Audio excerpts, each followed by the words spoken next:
नमस्कार दोस्तों, आज मैं आपको सिखाऊंगा गुणनखंड ज्ञात करना। तो इस वीडियो को पूरा देखें और इस वीडियो के अंत में एक प्रश्न आपको होमवर्क के लिए मिलेगा, जिससे कि आप घर पे प्रैक्टिस कर सकते हैं और हमें उस प्रश्न का आंसर आप कमेंट में बताएंगे। तो ये पहला सवाल है, इसको देखो कैसे करना है। मैं पहले प्रश्न लिख लेता हूँ। 3x² माइनस 10x प्लस का 8, ये प्रश्न है आपका। तो सबसे सिंपल तरीका सीखेंगे इसको करने का। सिंपल तरीका है, जो लास्ट वाली संख्या है इसका मल्टीप्लाई करना आपको पहले वाली संख्या में।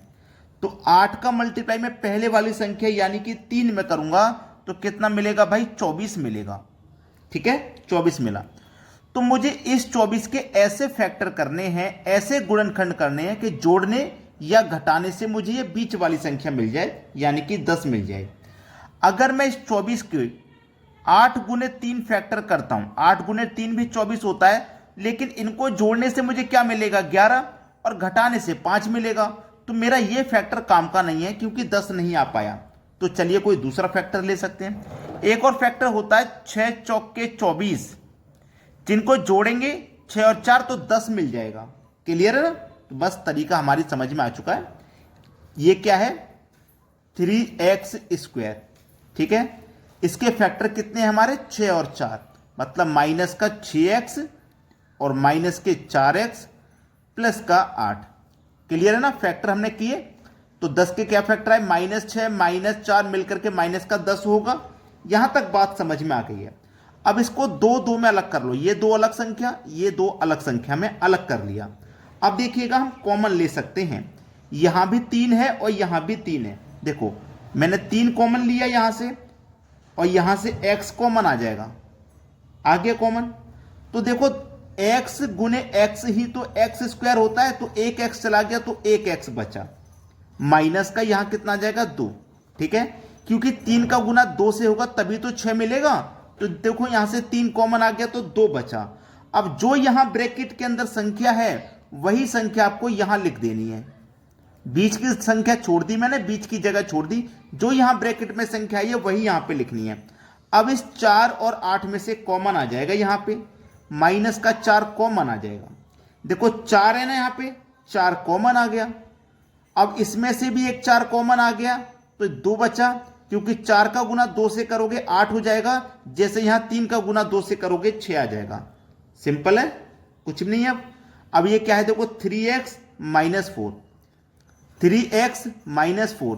ब्रैकेट से बाहर वाली संख्याओं को एक जगह लिखते हैं, और ब्रैकेट ब्रैकेट देखो कॉमन है। यहां पे भी x माइनस 2, यहां पे भी x माइनस 2, तो एक ही x माइनस 2 आएगा क्योंकि कॉमन है। बस यही है आपके सवाल का सही आंसर। करना बिल्कुल आसान हो गया कि नहीं हो गया? एक एक स्टेप में आपको उस तरीके से बता रहा हूं कि आपसे कोई गलती ना हो।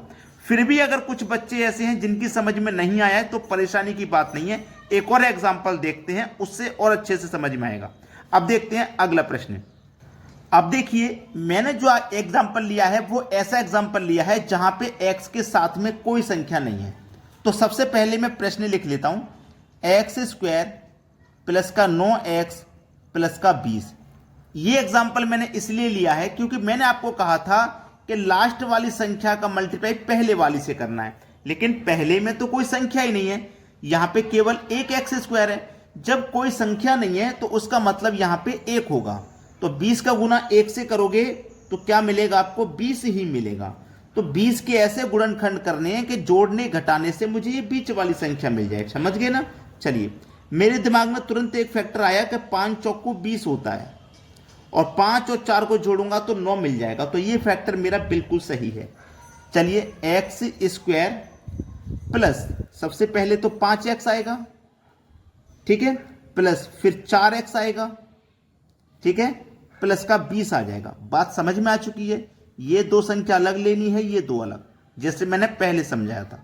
अब चलिए, यहां से x गुने x ही तो x² होता है, तो यहां से एक x कॉमन आ जाएगा। x कॉमन आ गया ना? जब एक x कॉमन आ गया तो एक x बचेगा यहां पे, प्लस में क्या बचेगा? 5। भाई यहां से एक x कॉमन आ गया, ये वाला x चला गया। चलिए, अब जो यहां ब्रैकेट में है वही ब्रैकेट में यहां रहेगा। ये मैंने आपको पिछले क्वेश्चन में भी बताया था। बीच वाली संख्या छोड़ दी हमने। देखो यहां पे क्या है? 4, और इसमें भी 4 शामिल है। तो मैंने 4 कॉमन ले लूंगा, 4 मैंने कॉमन लिया, इसमें से भी 4 कॉमन आ गया तो यहां 5 ही तो बचा, क्योंकि 4 का गुना 5 से करेंगे तो 20 आएगा। जब 4 कॉमन आ गया तो यहां 5 ही आएगा। सिंपल है। अब देखो ब्रैकेट वाली संख्या तो रहने देते हैं, ब्रैकेट से बाहर वाली संख्याओं को एक जगह लिखते हैं। तो x + 4 एक जगह लिख लिया, और ब्रैकेट के अंदर देखो दोनों जगह एक ही संख्या है तो एक ही बार इसको लिखा जाएगा। x + 5 ये आपके प्रश्न का हो गया बिल्कुल सही जवाब, ये आपका आंसर है। सभी को समझ में आ गया ना? चलिए अब देखते हैं अगला प्रश्न। अगला प्रश्न है, हमने आपसे कहा था कि एक प्रश्न आपको होमवर्क के लिए मिलेगा, तो ये वही प्रश्न है जो आपको होमवर्क के लिए दिया जा रहा है। आप सभी को इस प्रश्न का आंसर हमें कमेंट करना है। जितने भी बच्चे इस वीडियो को देख रहे हैं सभी बच्चे इस क्वेश्चन पे प्रैक्टिस करें और क्या आंसर आया है हमें कमेंट करके बताएं, ठीक है? और वीडियो को अगर लाइक नहीं किया तो सभी बच्चे लाइक का बटन दबाएं और उन दोस्तों तक वीडियो को जरूर शेयर कर देना जो एग्जाम की तैयारी कर रहे हैं। आपके रिलेशन में कोई बच्चा तैयारी कर रहा है एग्जाम की तो वीडियो को शेयर कर देना, ताकि वो भी सीख पाएंगे गुणनखंड को करने का सबसे सरल तरीका। ठीक है दोस्तों, धन्यवाद।